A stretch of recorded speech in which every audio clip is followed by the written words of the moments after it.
Vítajte pri druhej časti série Spoznaj Hore Hronie.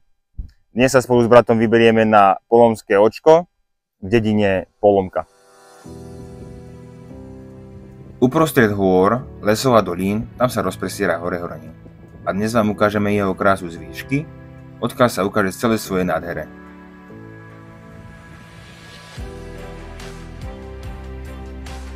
V diaľke môžete vidieť Kráľovú hoľu, Orlovú, Andrejcovú a Veľká Vápenica.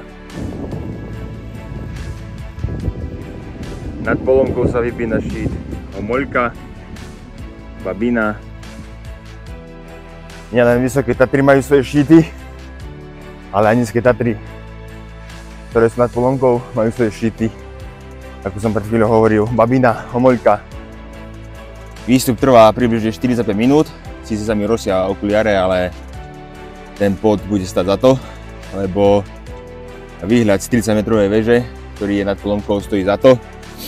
Prevýšenie je tam zhruba 300 metrov, 2 km dlhá je táto cesta a pri týchto mojich 95 kg, čo mám, stojí to za to.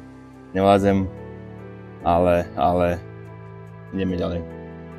Okuliare mám úplne zarosené, nevidím absolútne nič, bohužiaľ.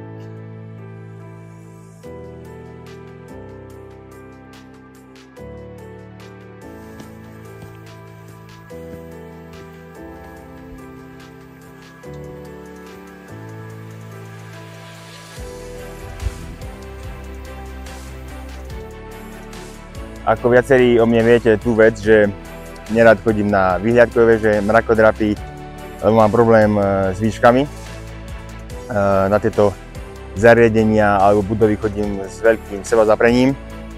Polomské očko nebude vôbec výjimkou, pôjdem tam opäť zas so sebazaprením, pretože chodím na tieto miesta. Tak je bolo dosť smutné, aby som to neabsolvoval do konca. Takže let's go!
Priatelia, toto bol tip na výlet Spoznaj Hore Hronie časť 2 Polomské očko.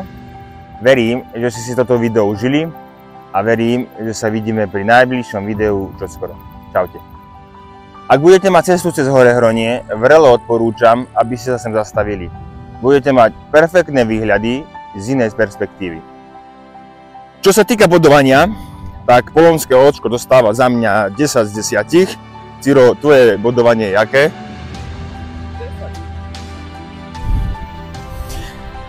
Takže na úplný záver by som povedal, že bolo tu krásne, kolena teraz budú trpieť dole kopcom, ale stalo to za to. Čaute.